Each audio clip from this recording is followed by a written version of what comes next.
Hi, welcome to our video on how to help fix a dripping tap.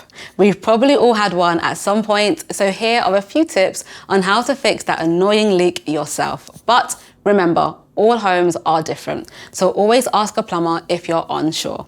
If your tap only turns 90 degrees, it will be a ceramic disc tap.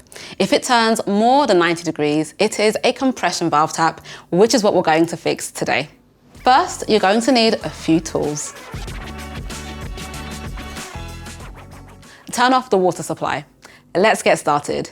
If your tap has a built-in isolation valve like this one, use your screwdriver to turn it till the water switches off. If you can't find that valve, then use the stopcock to turn the water off instead. It's usually under the kitchen sink. Always make sure the tap is completely drained before you do anything else by switching it on and letting the water run out.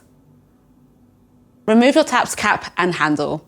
You might need to check online for instructions on how to do this, as they vary from tap to tap. And it's best to remove the handle cover completely so you can see the top of the valve. Remove the valve. When you can see the valve, you'll need to loosen its cover too. That's the part that turns.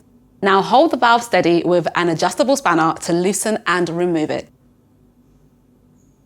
Then use your screwdriver to remove the screw that's holding the washer in place. Or if there isn't a screw, you should be able to just pop the washer off by hand.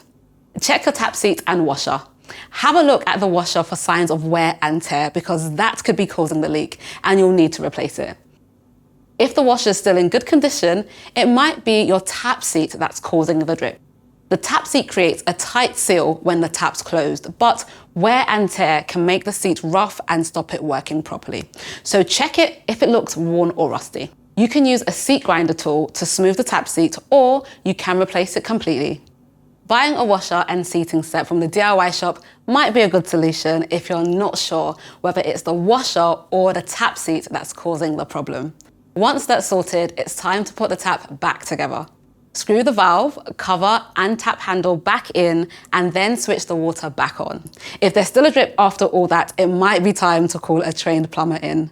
Luckily at OVO, our complete cover plan includes plumbing, taps and toilets, heating and electric repairs, plus an annual boiler service and access to our nationwide network of engineers. And if you're not covered already, you don't need to worry. When you buy Home Recover from OVO, we'll set you up with our most comprehensive plan to help keep you protected. We may be able to fix your issue anyway. Thanks so much for watching. I really hope you found this step-by-step guide useful.